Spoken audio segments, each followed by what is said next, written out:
Hey guys, welcome back to the Get in Line to Hate Me podcast. This is episode 2. Can't believe that. That's crazy.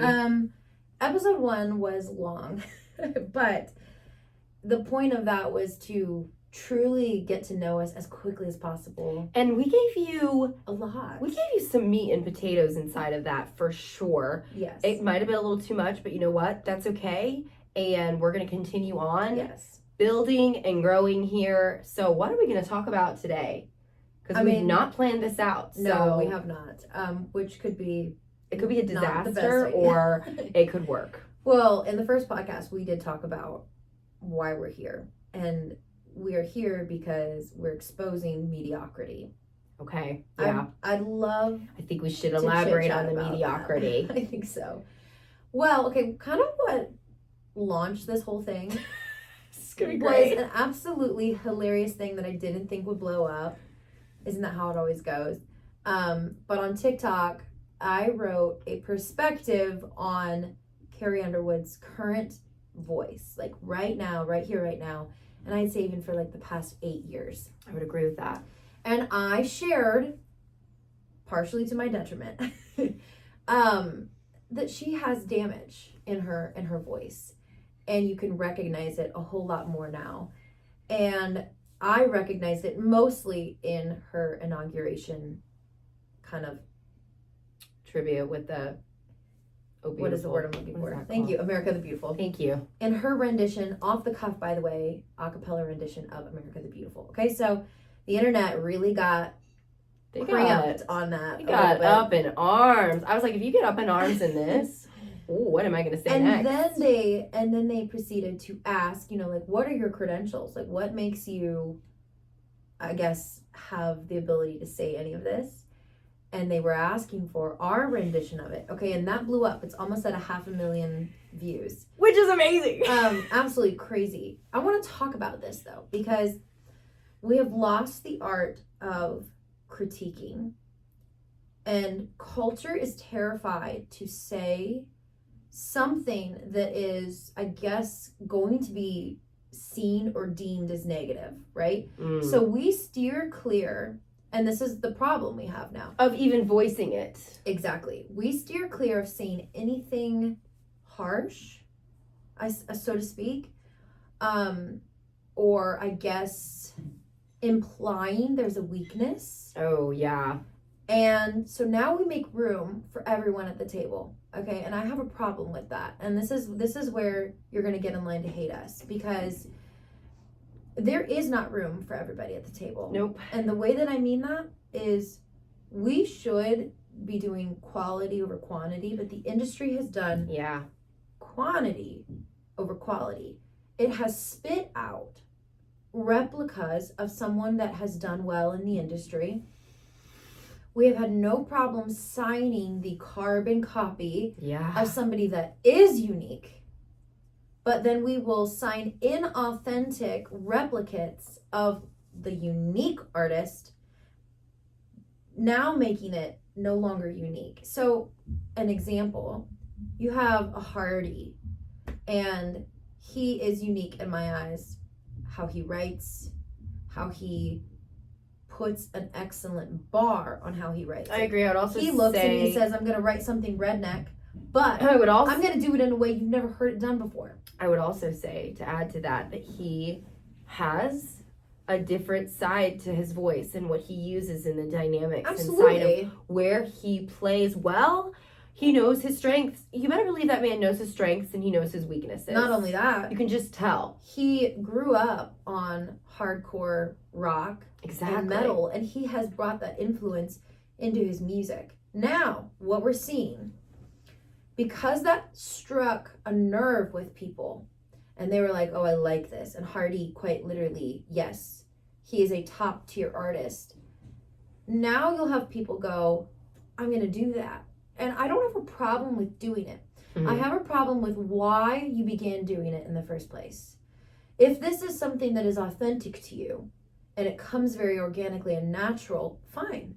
If this is something you've been doing 12 years And it didn't matter if Hardy was there or so-and-so was there. You've just been doing it. Amazing. It matters to me that all of a sudden Hardy has this great success and now I'm seeing people do it. Okay, here's where I don't have a problem with this. When you are writing a song from another perspective and you're just trying to tell a story you've heard. Yeah. Right? That's an example. But if you are doing something for the views, the likes, the success, the stardom, I will forever have a problem with that. If it is not innate to you, right?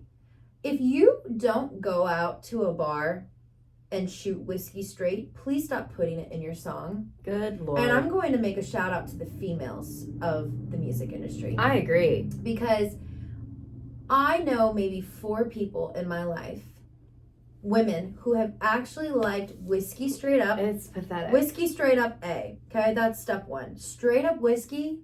Whoa.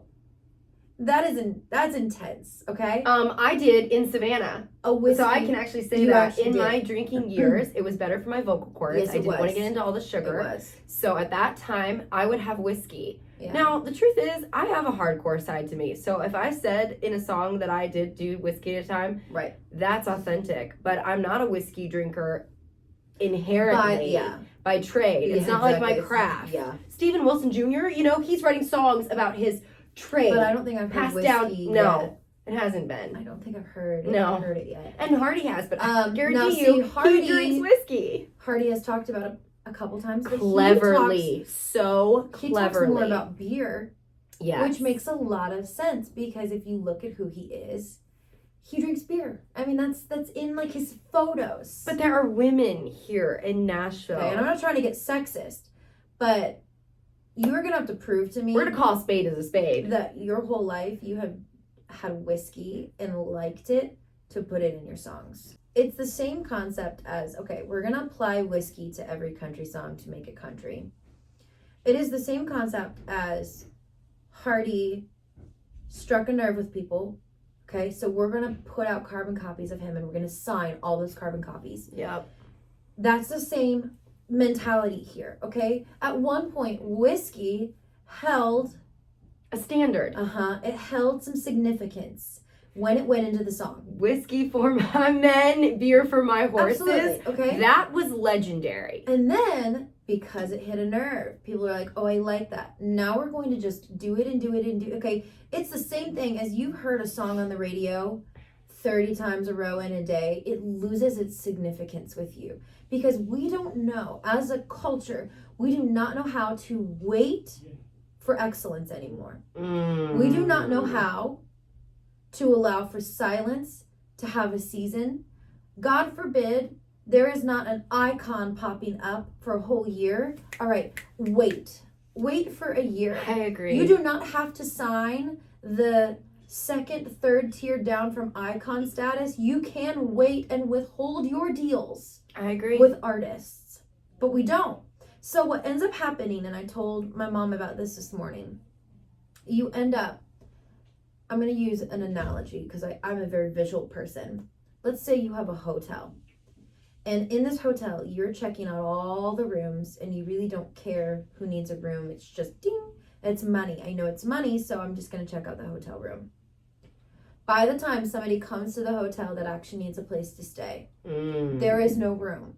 Okay, this is what we've done with the music industry. We have said anything and everything goes. If you're popular, it goes. If you're hot, it goes. If you got blonde hair, it goes. Then you are actively making a choice to lose room for the people that actually should be there. That actually should hold a spot at the top. And dare I would mention that maybe they deserve it. Yes, worked for it. They didn't coast upon one song. Another scenario that I know very well is moving to this town and gaining notoriety because you are a man. Yeah, yikes. I'm going to talk about that. Yeah, I mean, I'm actually going to talk about it because I know more guy friends who have moved to this city and took the world by storm Oh my within gosh. 3 to 6 months and ran circles around what we have been able to do in the past 7 years. Yeah. There is something, and I will call a spade a spade. I'm not afraid to talk about all sides of the coin. Exactly. There are several sides to this coin. We're not biased here. There is partially a sexism concept that runs deep in this city that we will elevate guys, and it's this weird like second nature thing. It's almost this like we don't even think about guys are easy to deal with. So it's sort of easy to sell a male artist, in my opinion. And it's a thread that is very common here, that a guy can move to this city and just bing bang, especially if you're in country, just blow up, okay? If at the same exact time a woman moves to this industry at the same time a guy does, I can almost guarantee there's going to be some weird camaraderie and level of success that the guy's going to rise to a little bit faster. And now I'm going to call the other side of the coin. And that would be because I don't think there are that many talented females. I was gonna say it. You took the words right out of my mouth. I did say it one time. That's gonna punch some people in the butt. Sorry, not sorry. I'm gonna take the lead on this one. Take it. I need a break anyway. I've been in circles. We've been in the circles that went on to do some great things here in the town that we live in Nashville. And then I have been in rooms with people where they barely contributed. We took the lead. They offered, the one, write a word, get a third. Right. And it came out, and it seems so great and everything. And then, I will say, as far as what I listen to, personally, what we listen to, we have more males that have dominated my playlists than females. And that has to tell you something about where the men might have dug deeper, because I don't listen to superficial music, so... Yeah. We listen to Switchfoot and Noah Gunderson and Noah Kahn and there's something about Benson Boone and I always want to come at something with tact. I definitely understand that this is not an easy conversation to hear, but I'm going to try to discuss why I think it is this way. Yeah. Okay, I'm going to first say that there are plenty of talented female artists. Yeah. I'm not saying there are none.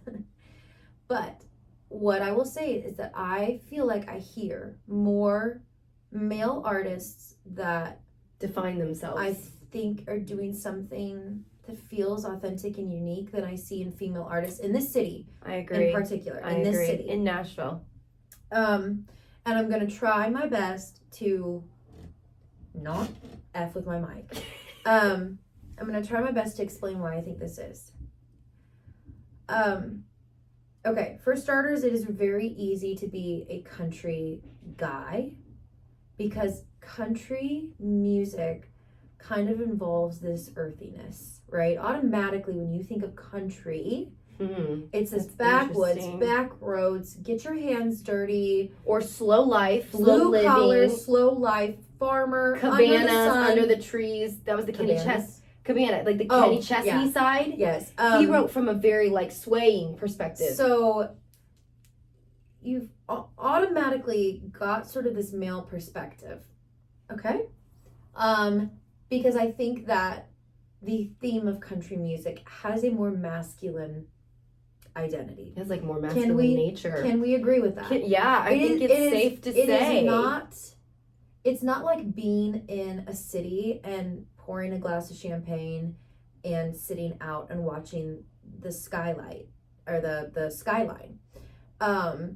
There's a more masculine side to country music, drinking beer, being by a bonfire, wrangling cattle, wearing a cowboy hat. So what I think ends up happening is there are less conversation topics for a female to discuss. Actually, there aren't less. They're harder to find. Yeah. That's what I'd maybe like to say. So if I would be coming into the country music realm, which we have a whisper of country about us, but we're not necessarily tracking. Like, I'm not trying to be part of CMA Fest necessarily. But we've written really good country songs with good backbone tied to a woman's identity. Exactly. I think what ends up happening is you have to go to a deeper depth to find where your voice fits in the country music realm as a female. So what I think has happened with us, what we've experienced, what we've seen, why men rise faster is that they can access conversation topics quicker, right? A guy can get in a room and say, I'm going through a tough breakup. All I want to do is set shit on fire and drink beer. Boom, you have a country song. Right there. I could write that for you right now. A woman is going to come into the conversation. There is not quick access like that. She's going to have to dig deeper to find how she wants to describe what she's experiencing with the world in terms of how country music accepts your art. Does this make sense? That is a mouthful. You just said that better than I've heard anyone of any level, of any degree, say anything about the industry. Male versus female. What you have to look at it, male versus female. Does it really come down to the fact that there are no talented country female artists? No, it comes down to the fact that they are not accessing a certain part of themselves that they know they could be offering to the world, and which could be making them super authentic. And I will add to that, they are scared to unleash that, break a mold, tradition, and it not be seen as successful right away. Yep. And who can we talk about who did this? There is a charisma. Who did this in the industry? Taylor Swift. Exactly. Yeah, for sure. And femininity, vulnerability, we can authenticity. That she got a leg up because Daddy bought. And I'm not, and she did. And I think it's fair to discuss that. However, what I coast on her have recognized about Taylor is the fact that she was not afraid to push the envelope. Yep. And there be a risk tied to that pushing of the envelope where she could lose everything. Yeah. She did things fearlessly. Yeah. And I think that has been a mark on her career, whether or not you like her, whether or not you like her voice, whatever. She's always done Taylor. There is a respectability and an admiration that you have to put on her name. I agree. In regards to fearlessness, because she looked at people in boardrooms at label meetings and said, it is my way or the highway. Lover is going to do well. 1989 is going to do well. She absolutely did, and they were proven wrong. And she laid her whole being into her art projects and said, okay, it'll either take me to soaring heights or it'll drop me into the pits of hell. Either way, it's my art. I'm going to do it. Going back to the country conversation. That's why, can I just say this really quickly? But that's why you said that. That's why I have such a problem with people using alcohol to describe the flavor of their songs as if whiskey has made country music a new style. Right. Dropping it in so lightly makes you an elevated artist. Right. That's the standard we've raised in our culture. No, elevated. It's a cheap, what it is it's a cheap shot. It is. Pun intended. Yeah, exactly. What is going to set you apart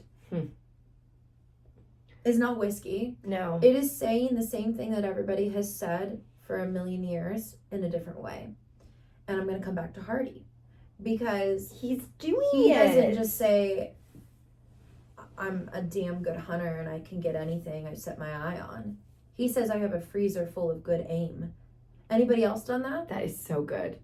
And I want to know, do you have a track record of doing that? Because if you just started doing it yesterday, shame on you. I agree. There is a difference between growing as an artist, and I want to make this very clear. Yeah, I want to make this defining. I'm not upset with people who are maturing in their writing and they're accessing deeper and deeper levels every day, because to me, you can tell when that's happening with an artist. That also feels authentic. But I have an issue when all of a sudden I'm hearing the thumbprint of party in everything you do. See, I do have a problem with that. I agree. Because where's the thumbprint of you? Who are you in the process of this? And coming back to the female male thing, I do believe that mold breaking is scary. Mm-hmm. But I think it should be. There's something about the charisma of a man, and this is going to get into some water of why there are different sexes. Why is there a female and why is there a male? And why are they different? Because and why are they both so important for the world? We are not equal. We are not. We bring aspects to the table that a man does not bring to the table. Can you find those characteristics in men and women? Yes. But there is something about a man that has an innate fearlessness. Yeah. Yeah. And they're supposed to. Because the man, his origin story is a provider, a protector, someone who wants to be needed not for a stroke of ego, but because he wants to know that you know he's there for you. Okay, so there is a fearlessness. He'll tackle anything for you. In his DNA, and I believe that ends up getting displayed pretty heavily in everything they do. In music. And so a man will come in and say, I grew up on alternative, punk, rock. I was listening to Blue October before I was listening to Kenny Chesney. Exactly. I was listening to Breaking Benjamin. Diary of Jane and Breaking Benjamin is Breaking Jane. Sometimes I think she has dyslexia. I was listening to Breaking Benjamin before I ever heard a Tim McGraw track. Okay, and I'm going to blend those worlds. They are going to be way more fearless about that than a woman getting on stage and saying, I listened to Red Jumpsuit Apparatus before I ever listened to Sheryl Crow. Mm-hmm. But I want to combine two of the worlds. And so that is why I see, and I'm coming back to that point, that is why I think we are seeing the rise of a male artist faster than a female artist. I agree. I think it's why it's And I don't think it's because you're not talented. I just think, I have said this a lot. It's your willingness to not get in the chicken coop. It actually keeps you from your greatness. You mean your unwillingness? Yeah, your unwillingness to get into the chicken coop. Yeah. No matter what it is or anything you're going after, it really doesn't matter. Your unwillingness to dive in deeper, to say the thing you want to say, to put it out into the world the way you want to do it. And here's the thing. It's keeping you from your greatness. Here's the thing. You might be popular, but are you great? I scroll through TikTok probably way too much. Hang on. Pause. This is going to be an iconic every time we do trademark of us. I scroll through all the time. I hear the same writing style, the same breathy vocals that have a run. Oh, because everyone wants to be Billie Eilish. And like have a soulful edge to them. I hear that on a consistent basis, and nothing stops me in my tracks. No. The reason we're in this predicament, and I will call it a predicament because I actually think it is a pandemic. I think we have an issue in the music industry. Agreed. The reason this is happening is because the industry sold us something that they wanted to peddle, and they programmed us and conditioned us long enough that we started to then echo their sentiment. We became an echo chamber for the industry because of them. The wrong kind. And now what the labels get to argue is that, oh, you want that kind of music. Mm-hmm. The truth is, though, we have not gotten the comparison on a consistent enough basis to actually know what we truly want. And I will tell you what you truly want. Yeah. You want something to affect you. It is the reason that we see someone rise to fame overnight when they've been working so hard. And I'm going to use like a Chappell Roan for an example. That is a great example. Everything she does, one, I hear Chappell in it. Okay? There's not a track on her record where I'm like, that did not feel like her.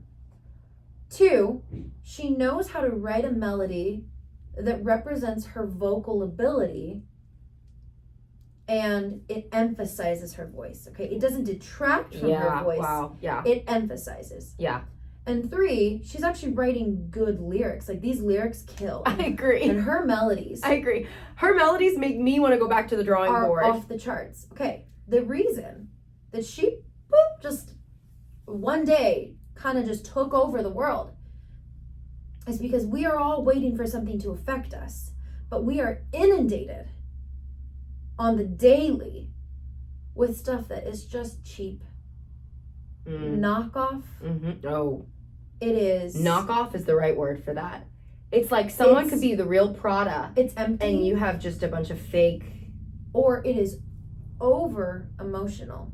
Oh.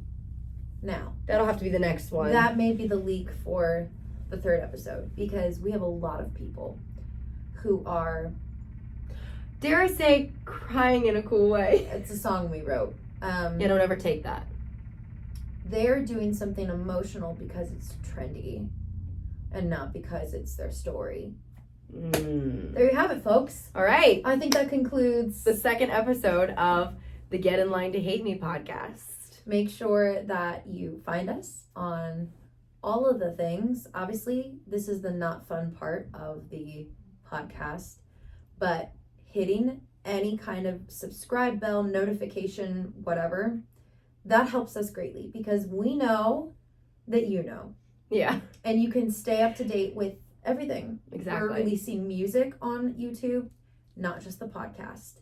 Yeah. And as musicians, we want you to hear our music as well. All right. Bye.